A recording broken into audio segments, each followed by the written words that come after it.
આદરણીય શ્રી પીજે રામાણી સાહેબને પણ વેલકમમાં જોડાની જાન મહારાજની પવિત્ર ભૂમિમાં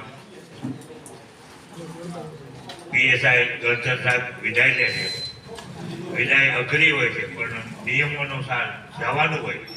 4 મહિના પોતે પોલીસ સ્ટેશનમાં રહ્યા અને બહુ સારું કામ કર્યું તે બદલ તેમનો ખૂબ ખૂબ આભાર. નવા પીએસઆઈ ને આપણે વેલકમ કરીએ છીએ અને સાહેબને એક જ કીધું કે જાન મહારાજનો એક પવિત્ર ભૂમિ છે. અહીંયા એકદમ બીજા સિટી કરતા જલારાની અંદર બહુ સારું છે. એટલે તમને કોઈ પણ જગ્યાએ જરૂર પડે ત્યારે પોલીસ મિત્ર તરીકે ગામના દરેક તમને મદદ કરશે. બસ જય જાન મહારાજ. જે અત્યંત દયાળુ અને કૃપાળુ છે. બંધારણ મુજબ